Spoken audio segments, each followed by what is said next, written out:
Hi everyone, my name is Samantha Hill and I am the Assistant Director of the Hannah Arendt Center at Bard College. Welcome to our virtual reading group.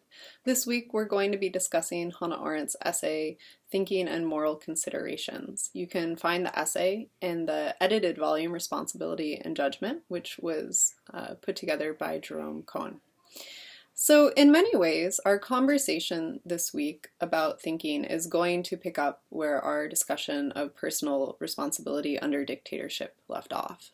If you remember, at the end of that essay, Hannah Arendt asks, well, what's the difference between people who assumed personal responsibility and refuse to participate in any capacity with the Third Reich and individuals who still partook in public life and in society? And she says the answer is simply that some people chose to think. Thinking is a central conceptual category to much of Hannah Arendt's writing. In many ways, her work is, I would argue, primarily motivated by two questions.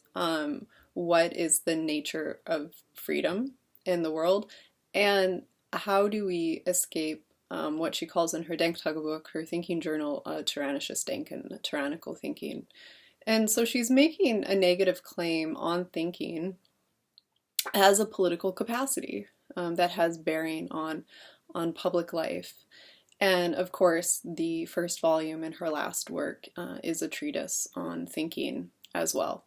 But here in this essay, which she dedicates to W.H. Auden, we get an early look into how it is she's thinking about thinking as a concept and how it is in many ways a response to the emergence of totalitarianism in the 20th century and her reportage on the Adolf Eichmann trial. So she's going to begin this essay by reflecting upon her work on Eichmann.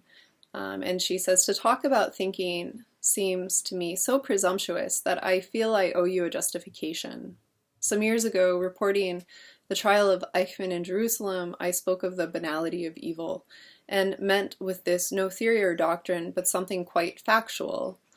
The phenomena of evil deeds, committed on a gigantic scale, which cannot be traced to any particularity of wickedness, pathology, or ideological conviction in the doer, whose only personal distinction was perhaps extraordinary shallowness. Right?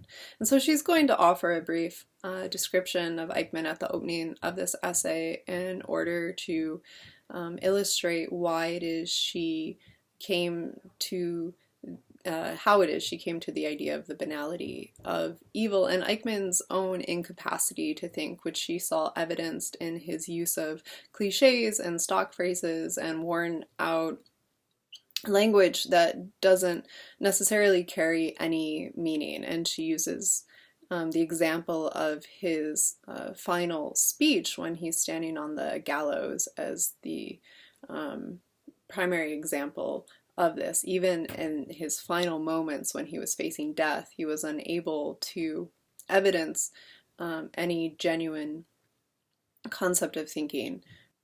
And so she says toward the bottom of page 160, she says, this total absence of thinking attracted my interest. Is evil-doing, not just the sins of omission, but the sins of commission, possible in the absence of not merely base motives, as the law calls it, but of any motivations at all, any particular prompting of interest or volition?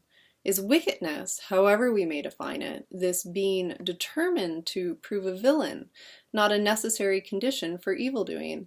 Is our ability to judge, to tell right from wrong, beautiful from ugly, dependent upon our faculty of thought? Do the inability to think and a disastrous failure of what we commonly call conscience coincide? The question that imposed itself was, could the activity of thinking as such, the habit of examining and reflecting upon whatever happens to come to pass, regardless of specific content and quite independent of results, could this activity be of such a nature that it conditions men against evil doing? Right? And there's the claim that she left us with at the end of her essay on personal responsibility under dictatorship, right? Can thinking as an activity that we engage in as individuals condition us against evil doing. So the primary problem or question that Arendt is dealing with in this essay is, what is the interconnection between the ability or inability to think and the problem of evil in the world? And as she works through the essay, she's going to come to what she calls the three main propositions and the problem on the bottom of page 166 through the top of 167.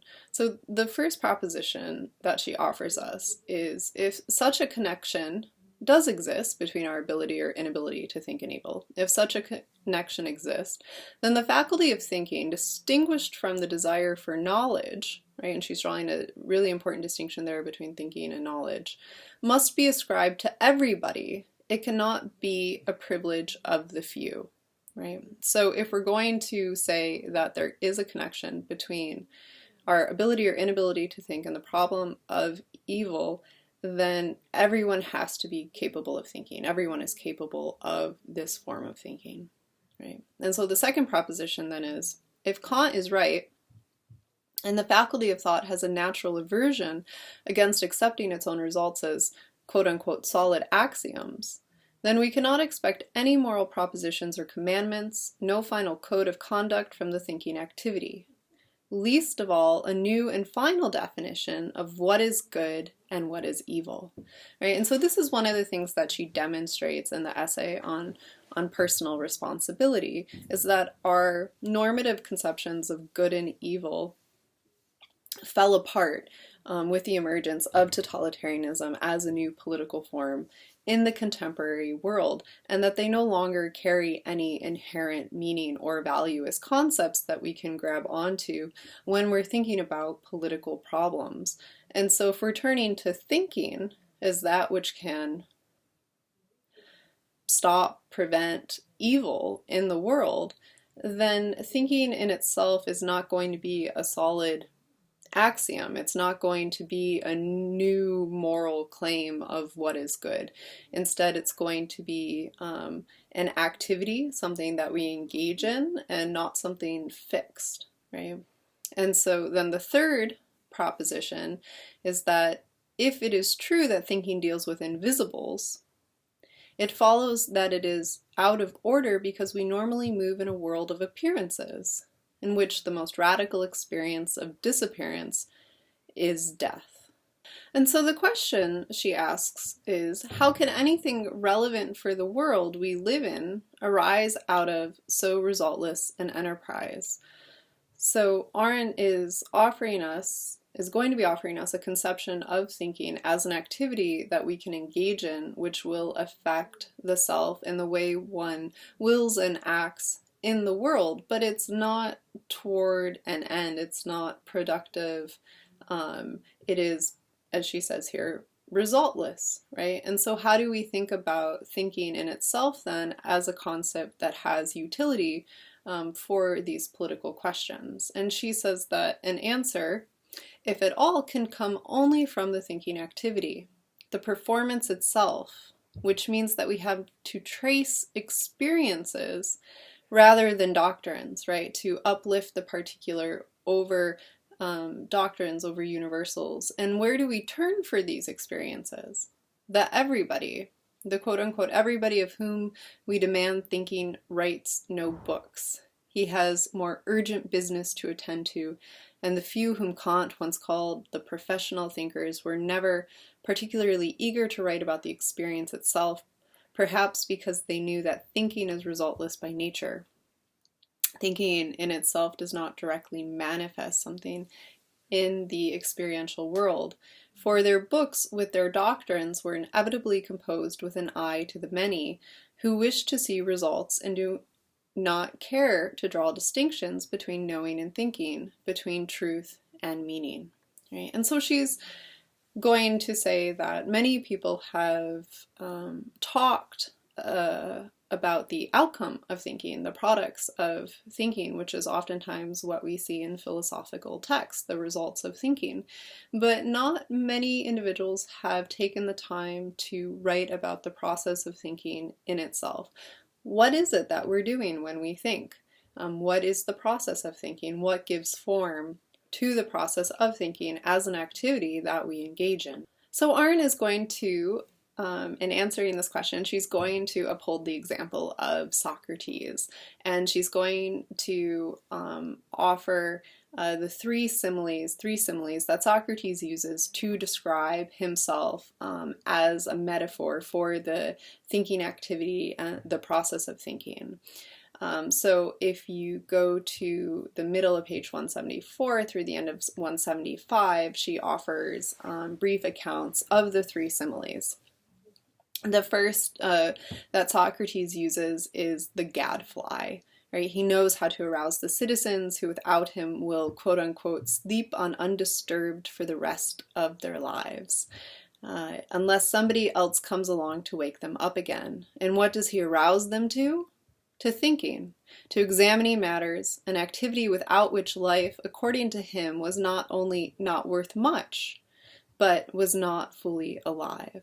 So the image of the gadfly waking people up from an unthinking slumber, arousing them to nothing but thinking and inner examination as a form of activity which makes life worth living. And the second is the midwife, right? And so here he thinks about his relationship to his interlocutors as one of midwifery, bringing ideas into being while expunging opinions and claims, which he calls wind eggs, that have no intellectual merit, that have no truth to them. And the third one that Socrates uses is the electric ray, the stingray, right? And so she says, Socrates, knowing that we don't know and still unwilling to let it go at that, remains steadfast with his own perplexities, and like the electric ray paralyzes with them whomever he comes into contact with, right? He has a paralyzing effect on the individuals he engages in conversation. The electric ray at first glance seems to be the opposite of the gadfly. It paralyzes where the gadfly arouses. Yet what cannot but look like paralysis from the outside and the ordinary course of human affairs is felt as the highest state of being alive. There exists, despite the scarcity of documentary evidence for the thinking experience, a number of utterances of the thinkers throughout the centuries to this effect. And so from these three similes, Arendt draws an idea of the thinking process. Thinking is both destructive and constitutive. She says a little further down that the paralysis of thought is twofold. It is inherent in the stop and think, which, as you will remember, is how she ends the preface to the human condition to get us to simply stop and think what we are doing, but is the interruption of all other activities. And it must have a paralyzing effect when you come out of it no longer sure of what had seemed to you beyond doubt while you were unthinkingly engaged in whatever you were doing. Right? So thinking as an activity freezes us in what it is that we might be doing externally in the world while intensely drawing us inward and arousing us in thinking. So toward the end of the essay, Arendt begins to draw a fuller picture of the connection between our ability or inability to think and the appearance of evil in the world by drawing out what it is we're doing when we think and the moral implications of thinking. And the final pages of the essay, on page 187, she says, thinking in its non-cognitive, non-specialized sense is a natural need of human life. The actualization of the difference given in consciousness is not a prerogative of the few, but an ever-present faculty of everybody, right? Everyone is capable of thinking, and thinking in itself is an act of plurality and is a part of what it means to be human in the world. And then she says, by the same token, inability to think is not the prerogative of those many who lack brain power, but the ever-present possibility for everybody. Scientists, scholars, and other specialists in mental enterprises not excluded to shun the intercourse with oneself whose possibility and importance Socrates first discovered. We were here not concerned with wickedness, with which religion and literature have tried to come to terms, but with evil, not with sin and the great villains who became the negative heroes in literature and usually acted out of envy and resentment, but with the non-wicked everybody who has no special motives, and for this reason is capable of infinite evil. Unlike the villain, he never meets his midnight disaster. So she's talking about everyday evil, actions which are carried out without a thinking intent that result in evil in the world. And everyone is capable in her conception of thinking as a process of engaging in this self-reflective activity of thinking. And in the next paragraph, then she says, for the thinking ego and its experience conscience, which fills a man full of obstacles as a side effect, it remains a marginal affair for society at large, except in emergencies. For thinking as such does society little good, much less than the thirst for knowledge in which it is used as an instrument for other purposes, right? Knowledge can be instrumentalized toward certain ends, whereas thinking, in contrast to knowledge, is an activity in and of itself, which has other affects which are not instrumentalized. It does not create values. It will not find out once and for all what the good is.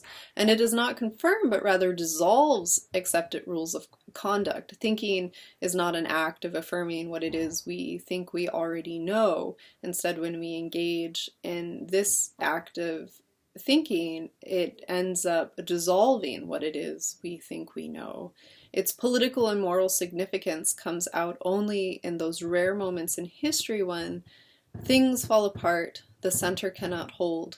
Mere anarchy is loosed upon the world, when the best lack all conviction, while the worst are full of passionate intensity. At these moments, thinking ceases to be a marginal affair in political matters. When everybody is swept away unthinkingly by what everybody else does and believes in, those who think are drawn out of hiding because their refusal to join is conspicuous and thereby becomes a kind of action. The purging element in thinking, Socrates' midwifery, the drawing out, that brings out the implications of unexamined opinions and thereby destroys them, values, doctrines, theories, and even convictions, is political by implication. For this destruction has a liberating effect on another human faculty, the faculty of judgment, which one may call, with some justification, the most political of man's mental abilities.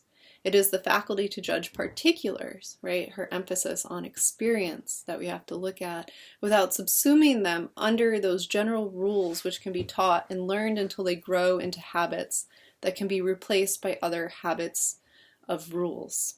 And here in the final paragraph, she illustrates the connection between thinking and judging, which I mentioned at the beginning, which is so essential to her work. And I'm just going to read the last paragraph.